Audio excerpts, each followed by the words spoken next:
Fault Lines, Chapter 5. He had discovered Kolyat had a wry sense of humor, and for the first time in his life, Thane had one as well. They had a lifetime of stories to tell after they had realized that the stories would all be likely painful, and accepting that, Kolyat's stories would involve the loss of his parents. Thane's stories would involve death and duty. They both wished to hear and had little time for hurt feelings, bypassing those to get at the truth, to answer the questions they had of each other. Thane's rigid sense of privacy and propriety he had used as a constant shield against intrusion was lowered, and Kolyat shared his life. Ruth had given him this, had wanted this for him. If it had not been her idea to abandon him and leave him in Kolyat's company, he would not have presumed to want such a thing for himself. She had known. She had told him this was what he needed, and that Kolyat needed him, and he had been in the habit of faith in her choices. Thane knew that without Ruth, he would have found a way to die, even had he not accomplished it at Dantia's towers. He would not have progressed into this debility alone. He managed an enjoyable correspondence with Edie and learned of Alliance plans and the disposition of the ship, Joker and Edie having full manipulative run of the techs who thought her a VI only. She was enjoying the use of her mechanical, unhelpful voice. She liked one particular woman whose name was Trainer. Edie was capricious, happy to be out of constant life or death choice, and to have the biggest decision on her hands in a day whether or not to pretend that the elevator was not working. She asked for advice about Mr. Moreau's behavior, asked Thane if he thought she had an attractive voice, as Trainer had. He told her that, indeed, she did. His time with Ruth was miraculously free of detection. He had overprepared, and the security was no longer a concern, other than the careful measures he had already taken. No suspicion, no alarm, and easily modified surveillance. With their brief time together, they would also tell stories, share secrets, and she took to making a mug of tea for them and sharing it between them. She asked about Kolyat. She asked about his life. He asked about her life, and she told him. She always told him not to come back. He was content, happy, joyous. Words he would have never thought would apply to him. He learned through his surveillance that she was going to be released from custody and transferred to Alliance Command as a provisionary advisor. He would no longer be able to see her. On his final visit, she had told him, her red eyes boring into his. "Look, I know you're a pain in the ass and you don't listen to me, but if you try to come back and see me, I won't be here." He had nodded. "I know." She threw her hands up. "Of course you do. Well, you have better access to security and intel." "Thane, please go to the Citadel. Please go to Huerta. Kolyat is concerned, and so am I." "You've been speaking with Kolyat?" "He's not a known criminal, and now I have my Omnitool back." Thane had smiled. "No, he is not. Thank you for that." She waved her hand. "Tell me you're going. You shouldn't be on Earth. There are more Drell on the Citadel. You would have better access to care and the Hanar network and blood. I'll know where to find you when I get the hell out of here. Do it, or I swear when I'm out, I'll be back to being able to make threats I can carry out. Leave. Please. I will come to you when I can." He was ill. He was very ill. The desert had been only a small boon, and although his heart had soared, his body had deteriorated. Over months, athletic sex had turned quieter, gentler, more intimate. He'd discovered the value of solicitousness between people who loved. He had learned the precious time shared between fading father and rising son. The hard edge of perfectionism was no longer sustainable. He exercised because he still could, and because it measured his decline. He valued each moment not for its utility, but for its value as comfort, as connection.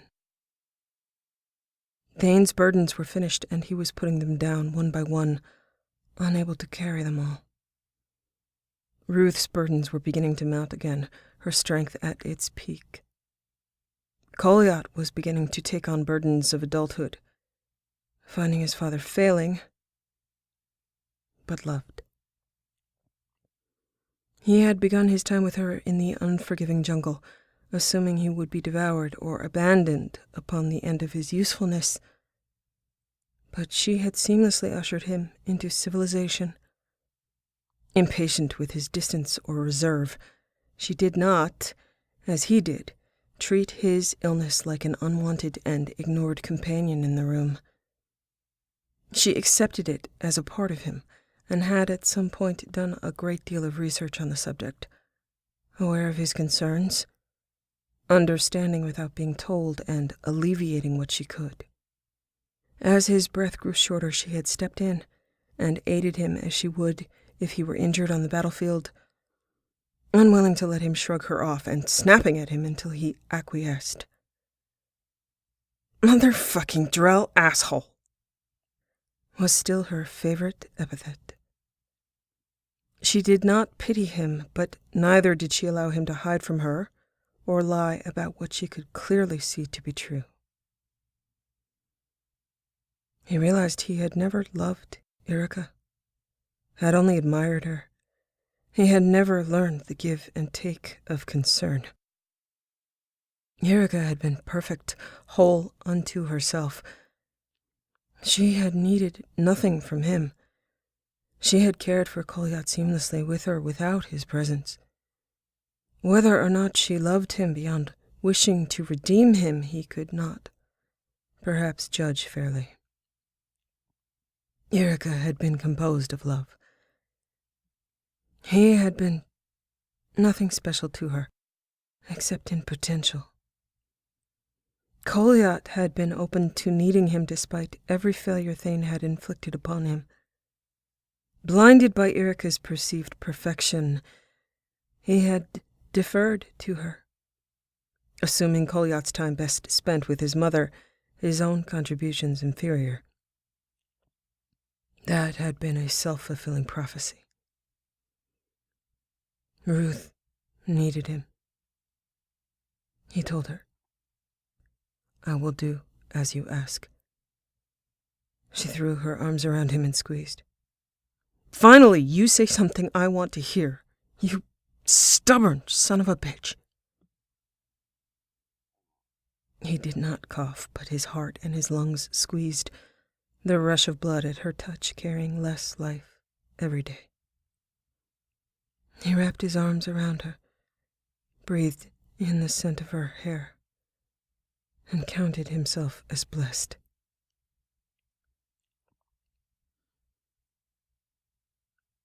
Kolyat had piloted the shuttle to the Citadel. Thane's consciousness was not assured. Huerta was a sanctuary, and his reacquaintance with Dr. Shak was welcome. His breath was helped by oxygen, his pain through medication, and he had some of what he had denied himself for a lifetime: physical comfort. War was building. There were refugees streaming into the Citadel. He had a modest apartment where he and Kolyat stayed. Thane had a great deal of money, having received criminally generous contracts, and having lived a life of frugality and stark discipline. He had sought few pleasures and no extravagances other than the technical and illegal tools he used for his trade. Thane owned dwellings in the major hub worlds and stations with corresponding identities for each location. He set about transferring all ownership to Kolyat, consolidating his holdings and giving them into the care of his son. Liara and Farron were helpful in this endeavor. With his newfound wealth, he encouraged Kolyat to help those refugees he could aid, and Kolyat chose to help Drell and Hanar refugees, coordinating with the Hanar embassy and arranging for evacuation. Ruth was able to communicate with him directly through several aliases, but she did so sparingly, to his relief. She often sent 2 words. "Not dead." He would return, "I am pleased to hear it." She insisted he was her motivation, but he wanted to minimize distractions for her. Ultimately, her final response to that had been, "Thane, I'm gonna fucking die myself, you know. I have died from not having any oxygen in the cold. I know what I'm in for. You can't be Saint Thane, the only one who beholds that great land and prognosticates upon its future denizens. Fuck off with your encouragement that I live forever. You won't. I won't. I'm not moving on from you. I'm not letting go. I have a job to do, but I am joining you soon. I might even make it to the finish line before you do, so I don't really care if you don't believe in an afterlife anymore, and that I never did, and still don't. I do know you're still alive now, and I am taking advantage of that. If it's selfish advantage, too fucking bad. I need to see you, and I'm stubborn. Right now, I can. When I'm dead, I'll see what I can do about it when I get there. Last time, I came back to life. There are all sorts of possibilities. If I can't see you then, and this is all we have, I am making the most of it. Don't be a dick about it. If you try pushing me away for my own damn good one more time, it won't work, and I will give you more medical issues in retaliation for wasting my time. Do not try to out-obnoxious me. You will lose." He acquiesced to her wishes, her backhanded and harsh denial of needing protection from the loss of him, as comforting as her face had been when first meeting her, struck to the core he had thought he had lacked. They were perhaps matched in obstinacy, but the force of her words could not be mistaken for politeness or empty offer, those things in which he specialized. Likely softer words would not have worked on him. Abandonment had always been his way.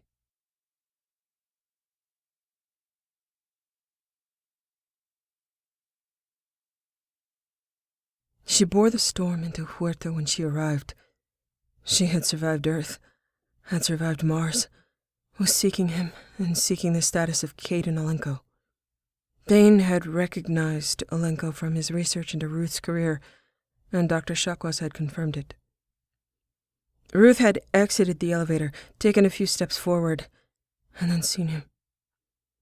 She changed direction and rushed forward toward him, taking his face between her hands and kissing him, once again pressing him back against a wall in her insistence upon her will.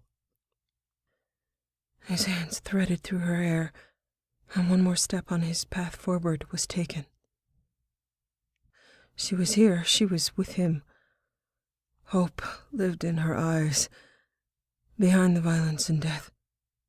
If not hope for his life, then hope to see him. Hope to save what was worthy of saving. Hoping to give Kolyat a chance to live and find love as they had. She pulled back, smiled at him, an expression of relief so evident on her face that his heart squeezed again. She closed her eyes. Don't fucking leave. I will be back. She disappeared into the patient rooms, speaking with Dr. Chakwas and Dr. Michelle. The purpose on her face so like and so unlike the woman he loved. She was Shepard again, still, and her authority was now absolute here. She had predicted and survived her trials and her path, and the Citadel was ready to lay down its will in favor of hers, just as he had. She marched back out of the offices, grabbed his hand and pulled him into the elevator. A very short distance from the ground transport, she brought him to an apartment. She let herself in and then tossed him the key. Jarrell home. Environment controlled. Closer to Huerta. It was lovely. I have an apartment, Sija. She shrugged dismissively. You have a crappy apartment, barely adequate for squatting. Intended for one person. I'm guessing you didn't have guests often? Never. This is better. Don't argue. If you argue, I claim trial by combat, and I will win. Kolyat knows the address. He helped me get it. It just came through. Otherwise, he'd have been showing it to you. She looked around. With one human addition. There. She found a broom leaning against a wall. Thane was certain that brooms, hammers, certain tools looked the same across primitive cultures with little variation, only in materials. She held it in her hands and said, Okay, we're doing something right now, and you will not argue, or there will be more trial, more combat. She tilted the broom against the side of a wall in a hallway, and she stepped over it carefully. She turned to him and explained.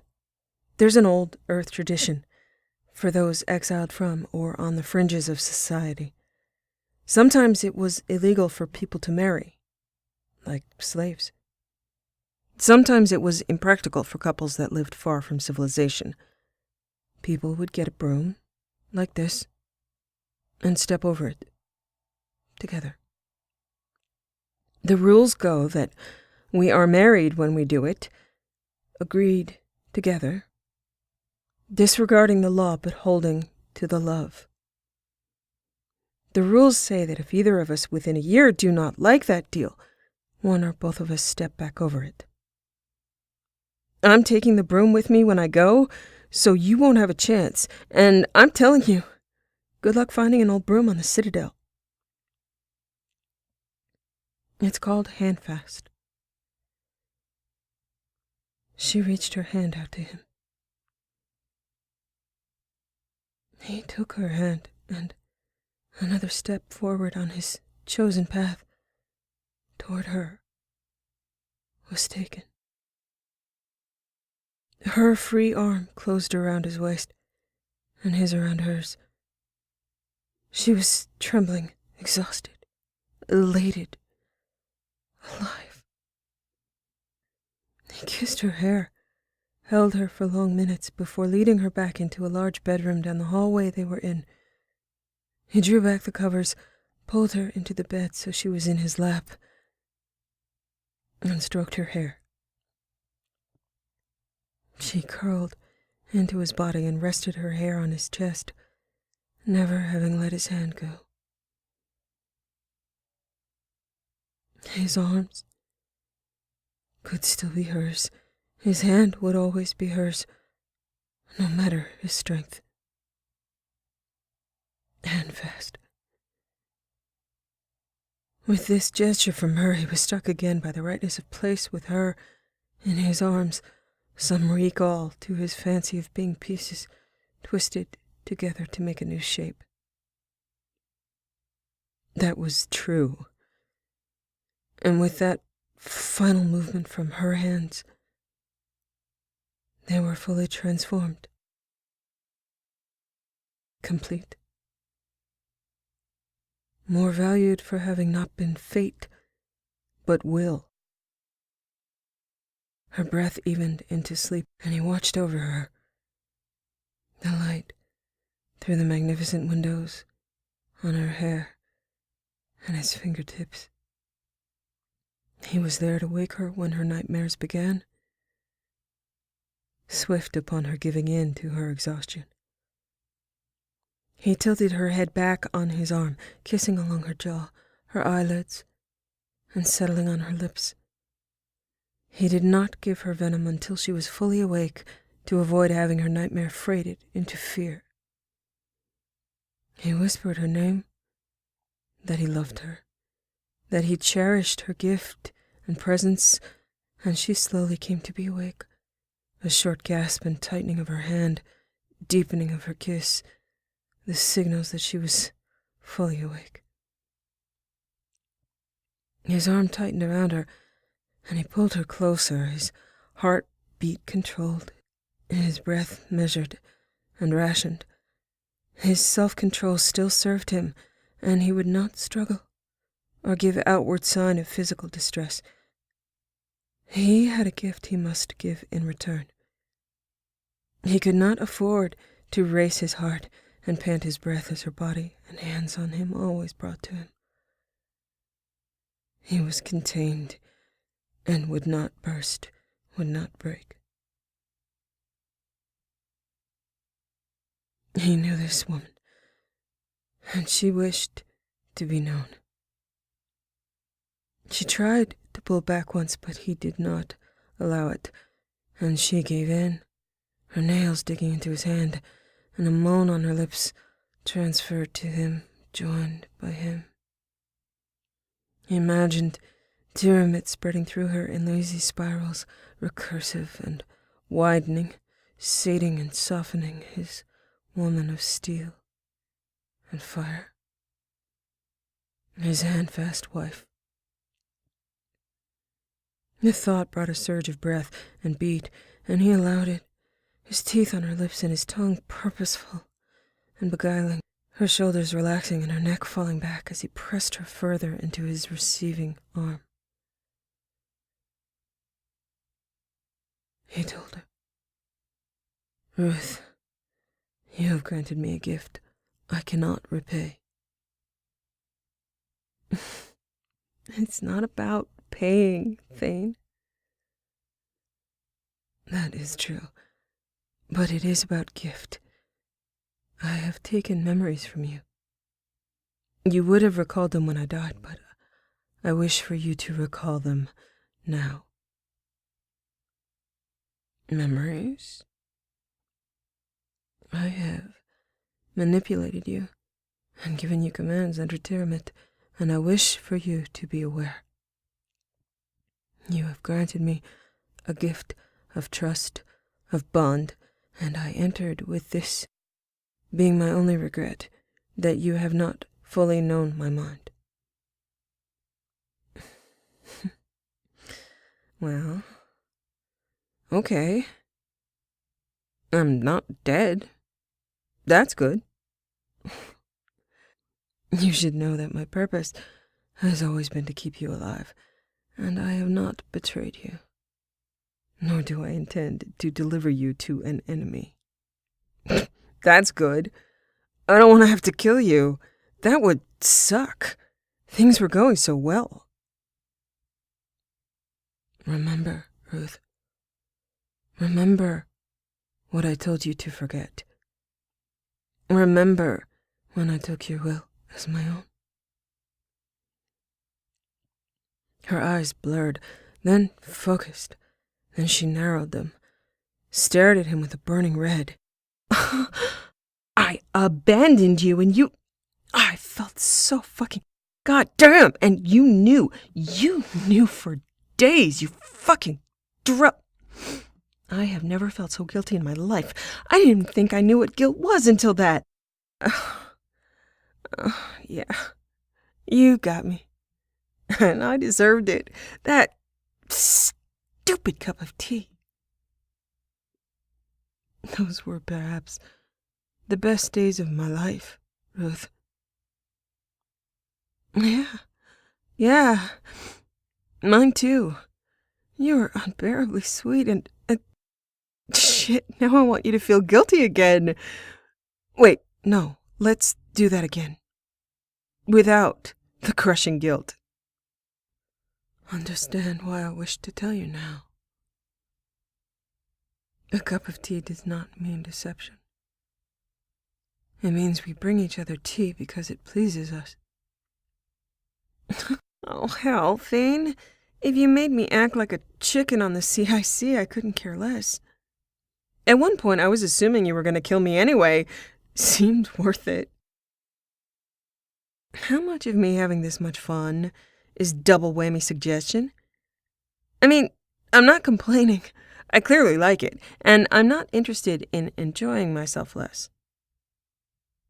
He skimmed his lips over her throat. I said you would enjoy being senseless in my arms, and that I do not regret. It was simply true. Why did you join me, Thane? I knew you were lying to me, but I could never figure out how. It wasn't the collectors. I wished to trade my life for yours, to protect you. I had caused Erika's death, and the opportunity to save you could offset that failure if I could give my life in trade for yours. That is what I told myself. In truth, I wanted you from the moment I saw you, and I lied to myself as I lied to you. I will give my life for you, my Ruth, but not out of duty. I desired you, and that was the cloak I wore. She tried to sit up, but his body still restrained her. Wait! What? You just looked at me and thought I would die for her? Not would. Will. Yes. Well, no wonder I fell for it. His body surged with the reckless strength she brought him, the sense of invincibility that seemed to soak into his heart, his mind, when she was near. The need to see her laid bare and straining under him swept him along, heedless of costs, willing to die, willing to defy the sharp burn. He embraced the pain with a masochist's fervor, allowing it to exist alongside the stronger love, the stronger lust that would dilute the pain even as it built. He knew her body so well, had stolen the knowledge piece by piece, and he wished to give it all back. Ardently he kissed her, to call her moans to his mouth, with a grace, speed, and strength that had beguiled her as she watched him practice. He removed her clothing, whispers of fabric and creak of leather, rending and sudden tears that brought her breath faster. He had to let go of her hand, regretfully, but the reward was her skin, the light on her skin and in her hair, the curve of her throat, bared. He knew exactly where she was sensitive, which strokes of finger and mouth drew moans, and tightening of her muscles, that fingers along the indented hollows of her ribs would cause her thighs to tense and press together, then relax with a shiver. And of all the places of her body most visited, he loved the way she shivered, with his mouth at her throat. He shifted her to sit on his lap. His still clothed body did not conceal that he was hard and straining, pressed against her ass. He moved her hair to fall over the side of her shoulder and kissed at the skin at the sensitive back of her neck, along her hairline. His legs were under her, and he raised his knees between her legs and then hooked his legs around hers, trapping her and spreading her wide. He took her left hand in his and brought both her hands to her left breast, guiding her motions until she stroked as he would. He took her right hand in his and guided it between her thighs, stroking at her clit until she caught the rhythm. He watched over her shoulder, his spare breath, tongue, lips, and teeth at her throat, at her ear. He spoke out loud what he had told himself he would never say to her. You are mine, Ruth. It has always brought me the deepest, the most profound pleasure to watch you fall apart in my arms, helpless and wanting. Show me my handfast love. Show me that you are mine. Give me your moans, your cries, your screams. He released her hands, watched as she did as he asked, building the pleasure in her body as he tasted the sweat on her skin. He slid his finger inside her, slick, heat, and welcome. He dragged his nails over her skin, her scars, the lines and curves of her body in counterpoint to her caresses. Lust sharpening the force in his hands, and love softening the bite of the pain. She was strength and power, and having her melt beneath his hands, under thrall to his skin, to his voice, struck through him with the ringing need of addiction. With all his failings and betrayals, intended or simply due to ignorance and arrogance, she lay in his arms, twisted willingly into the shape of his desire. That knowledge shattered through him like brilliant shards of the pain and the lust and the love forming the waiting vortex, far away now but coming ever closer, of losing his own control, drawn there by hers. She panted, sweat forming over her skin and sliding under his hands. She listened to his voice in her ear, encouraging her to swell, to break, to fall. And she did, glorious and straining her head back against his chest. She sought his mouth with hers. Her moans built the cries against his lips. He coiled himself away from her, twisted and shifted, found the fastest path to covering her body with his.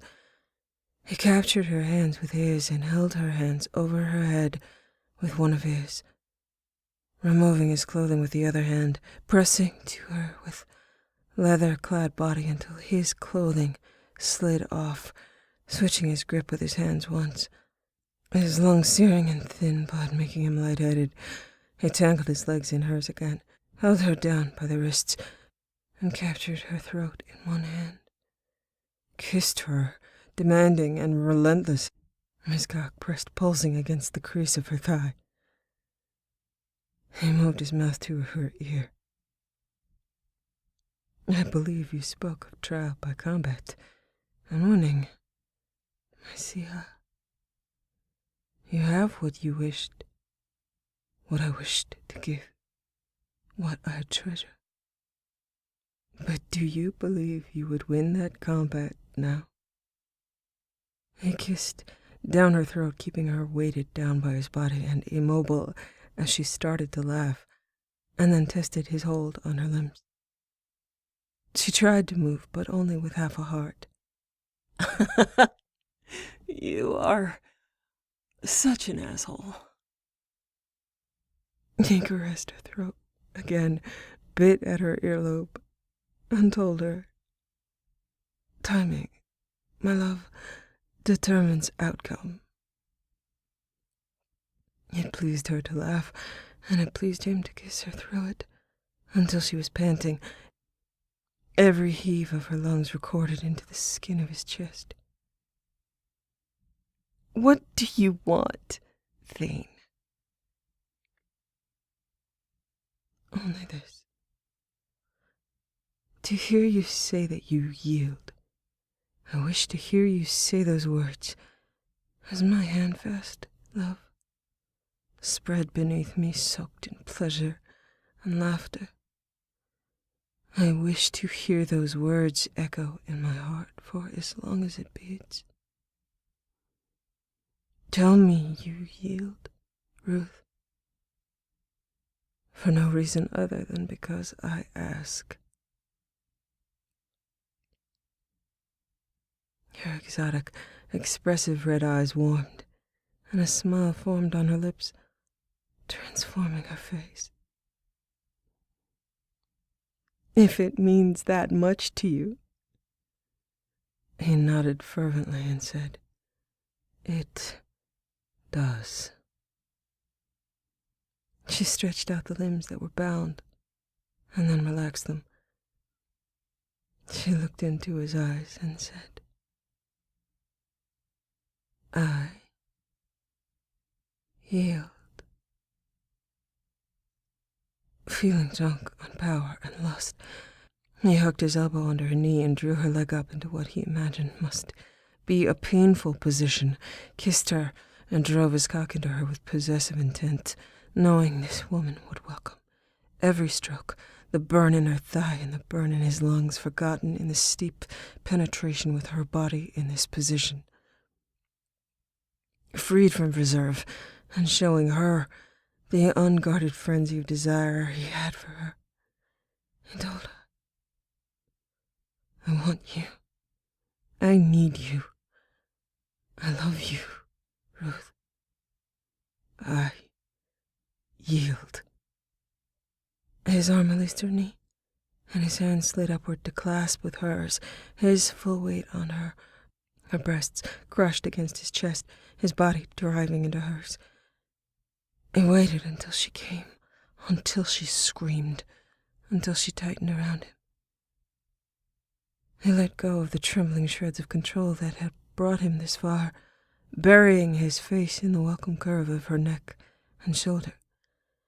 His lungs searing, his heart ready to burst, his muscles trembling, near blacking out from the release and the strain.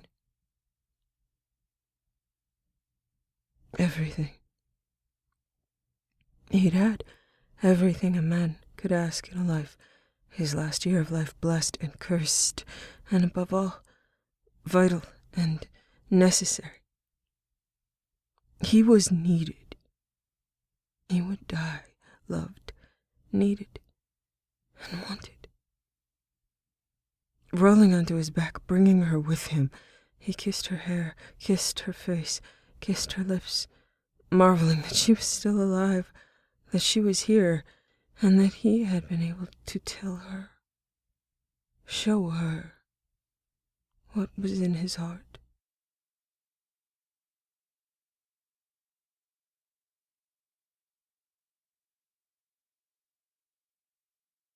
He saw her when she came to the citadel. He split his time between the apartment she had provided and the hospital, spending time with Kolyat, meeting Kolyat's friends, old and new. She was brash and rude, matter-of-fact, and a deep comfort as he declined. He was only newly known to the medical professionals that treated him, and to his son, and, as always, rumor followed and shadowed the eyes of those who watched. Only Ruth knew him well enough to ignore his posturing, step on his toes, reject his formal presentation, and laugh, smile, and growl at him. Ironically, it was the view from the apartment she had arranged for him that allowed him to see Cerberus vehicles where there was no air-car pathway. His heart soared, and his blood sang as he changed into battle gear, familiar and fitting. Perhaps it would be today. Ruth was away from the citadel, and he longed to see her, to fight at her side, but that sensation had the quality of a lost limb, unresponsive and bloodless. This would be his fight. He took an ill-advised number of painkillers to dull the increasingly excruciating pain that came with merely breathing, to make his chosen path easier. With his Omnitool muted and an earpiece in place, he scanned the emergency channels. He moved unseen from the apartment after sending a message to warn Kolyat of the invasion. In his solitary state, he felt the urge to pray to Amankira. As an artifact of his prior life, he did so as part of ritual, focusing and channeling his thoughts. Perhaps on this day, his last day, some god would listen. Perhaps they would not, but he relished the chance.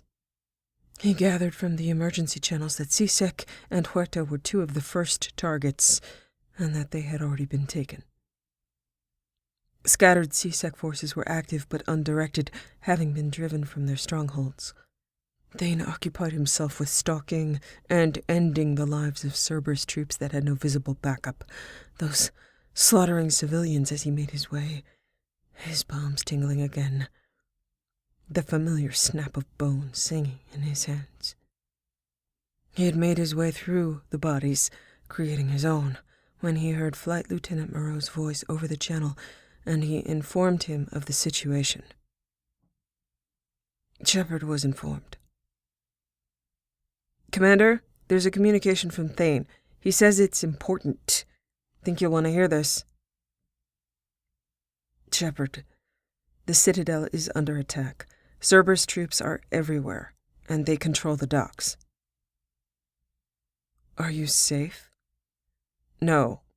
I had to evade their commandos. I'm in a Presidium storefront." "Did Caden make it out?"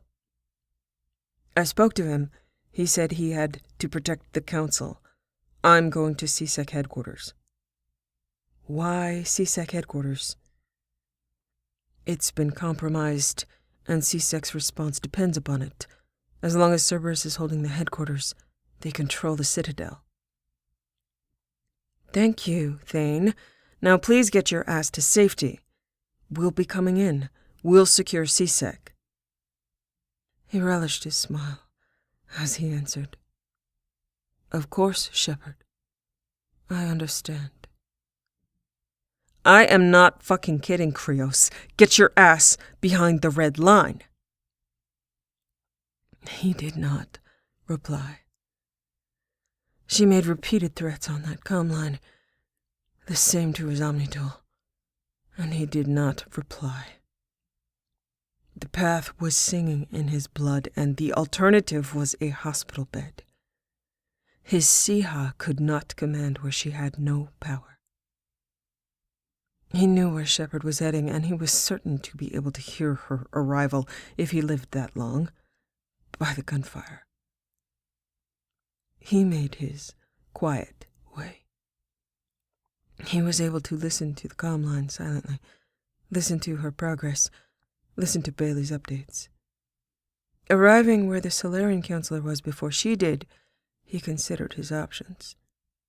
There were 2 life signs in the room, and the Solarian was still in an open position.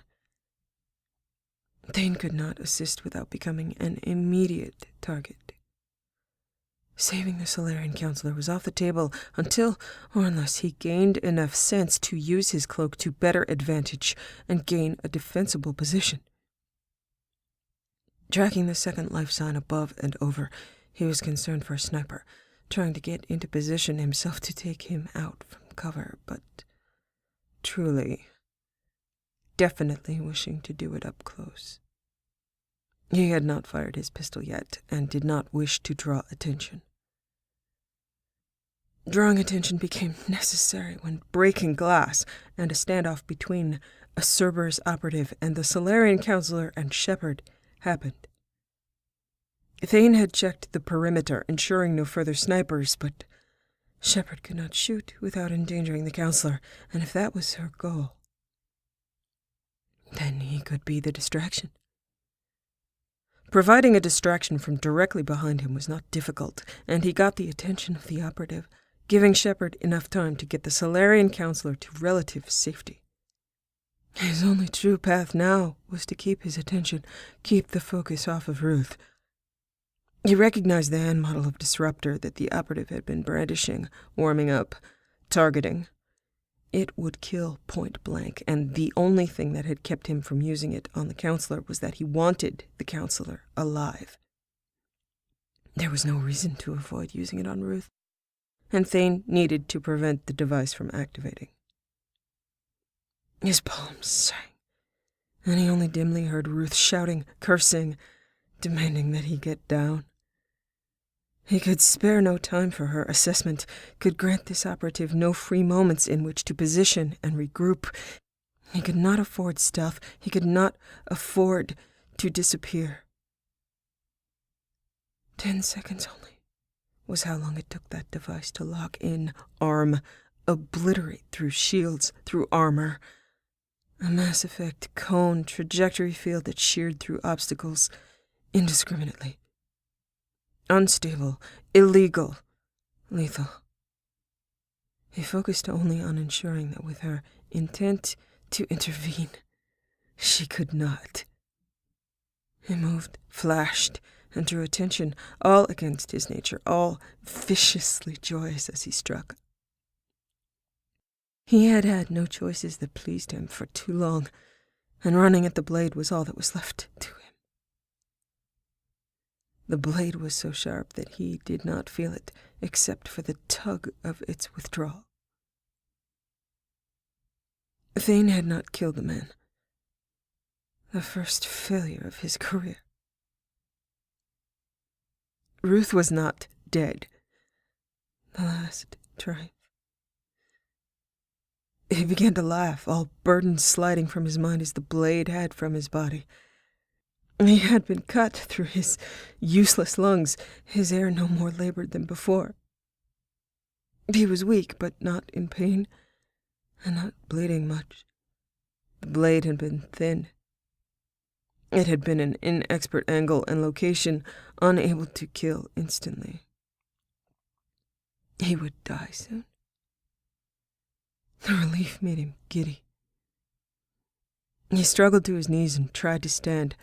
Ruth stalked to him and punched him in the jaw. She was red sparks and wrath and beautiful. I told you to stand the fuck down, you motherfucking Drell asshole. I hope the pain in your jaw distracts you from the big fucking hole in your chest. Thane pulled her to him and kissed her, his hands through her hair. Her hands came to the sides of his face, frantic. He released her, trailed his fingers along her cheek, and said, "Go catch him. I have time." "Don't fucking tell me what to do." He smiled and wiped his blood from her mouth with his thumb, blue-green against the red. He felt relief that she was still here to hit him. Deep regret that she must go on, and he would rest. He nearly fell, but Garrus steadied him and said, "Bailey is sending help." Their squad mate, by description from Ruth, it was Vega, had rushed down the stairs and then come back up. "He took off in a shuttle. I saw where. We've got one on the way." Ruth closed her eyes, anguish and pain and fury on her face. She turned to Thane and said, "You will stay here." He nodded. "I believe I have no choice." "I could kill you myself." Garrus intervened. "Shepard, you saw what he had. It would have killed all of us." She rounded on him. "I didn't ask for your fucking opinion, Vicarian. He got in our fucking way, on purpose, and ran into a sword at a gunfight. I get to call him on being an asshole, in love with death." They nearly laughed. She saw him. She knew him. She loved him in spite of his arrogance, or because of it. It no longer mattered. She loved him now. His near laugh turned into a blood-bubbled cough, and Garrus steadied him further, cleared a desk, and helped him lie down. Garrus told her, "Spirits, Shepard, enough!" "Thane knows what I'm saying." "He always knows what I'm saying." She kissed him, her fingers stroking gently along the inner curves of his frill. She pulled back to more of his blood on her lips. Her face was pain and fury, grief and promised retribution. She shook her head with bleak decision, tears forming in her eyes. "Listen to me. Do not let go. You are loved. You must follow war, as I have followed death. But I do not love death, Ruth. I love you. She smiled, her face, her mind, her heart torn, and he knew she was the more deeply injured between the two of them. You are lucky there's no afterlife, Krios. I would kick your ass from here to Kaji. His eyes closed, and he struggled to open them. That may not be as much of a disincentive as you might hope. Her eyes squeezed shut, tears banished, and resolute purpose on her face. She smiled at him as she had any number of times before their possible death, her eyes holding the promise of following war, anticipating murdering all of those who had caused her. Her targeted wrath focused on the operative, the elusive man, the Reapers. And he felt pity for them, seeing her now. She squeezed his hand, and then she was gone. They ran down the stairs, Vegas saying, "Well, now I'm fucking confused. That was hardcore.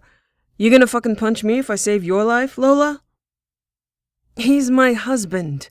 I get to punch him, and he gets to fucking ignore me. It's not like I didn't know he was an asshole, or he didn't know I was a bitch when I married him." He heard the whine and slam of the arriving shuttle, and then the gray, blurred edges of his vision turned to black.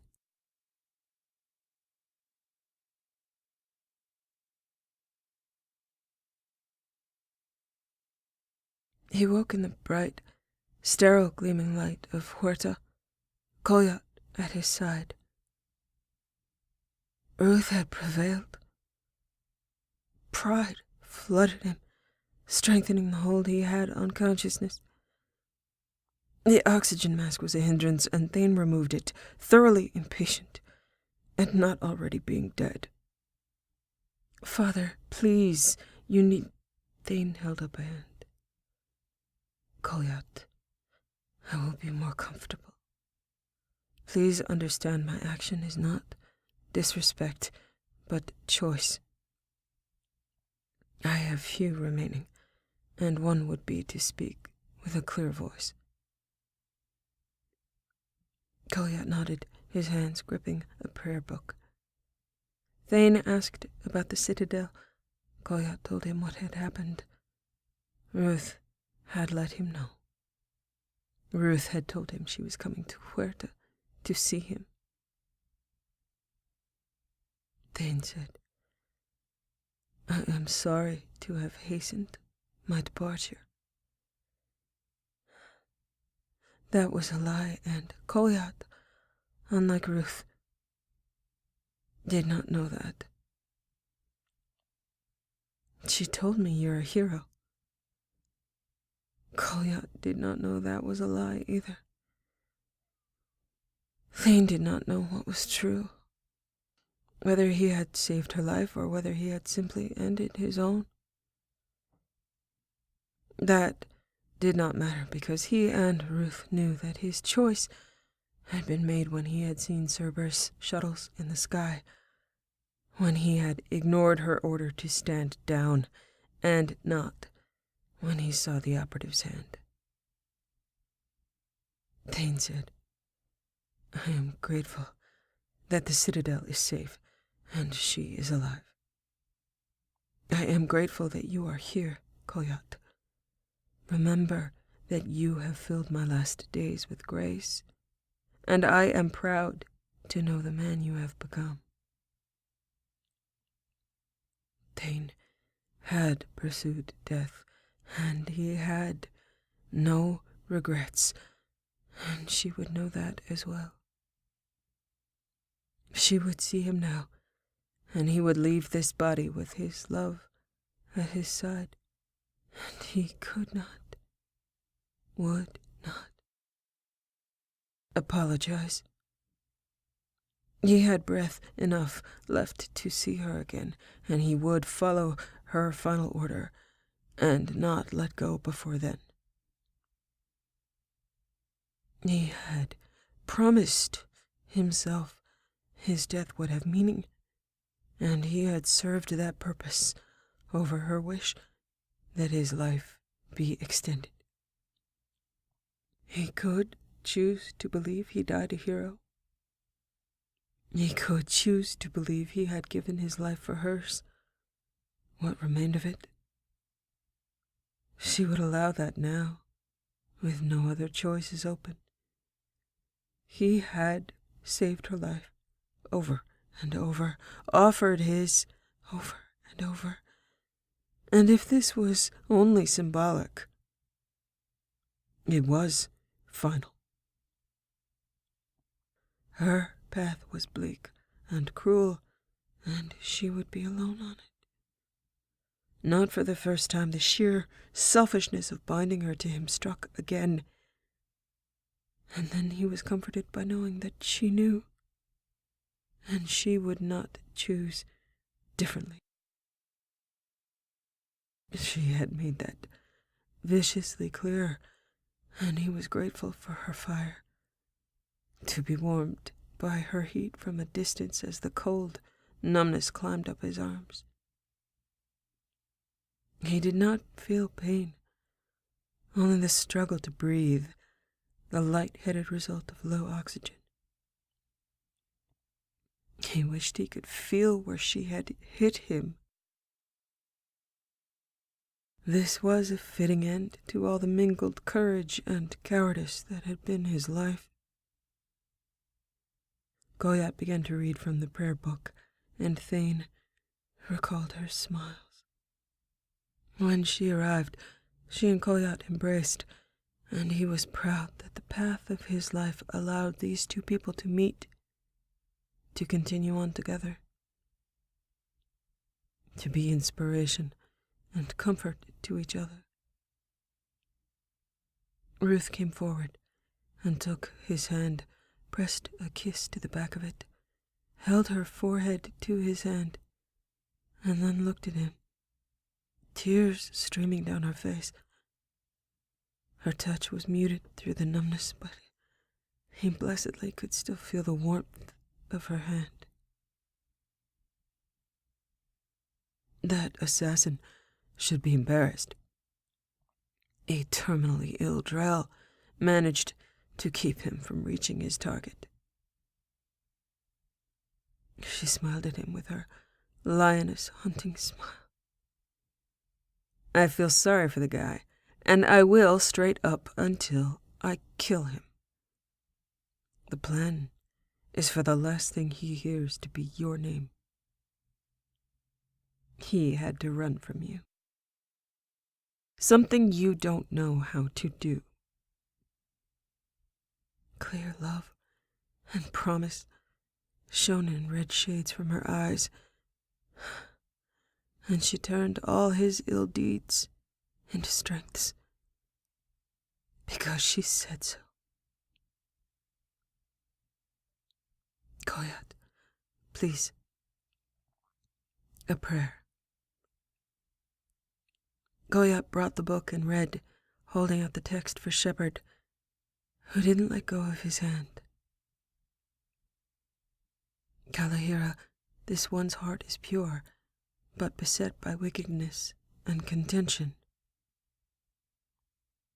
Guide this one to where the traveler never tires, the lover never leaves, the hungry never starve.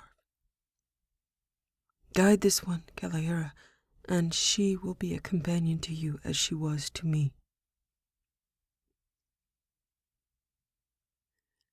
She knew the prayer was for her.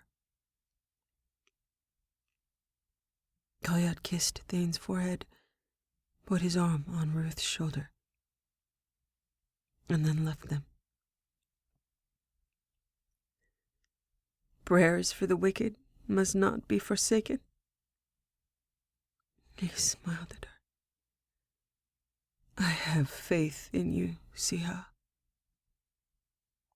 This is about you, Thane, not me. You are my path, Ruth. My ability to walk ends, but you do not.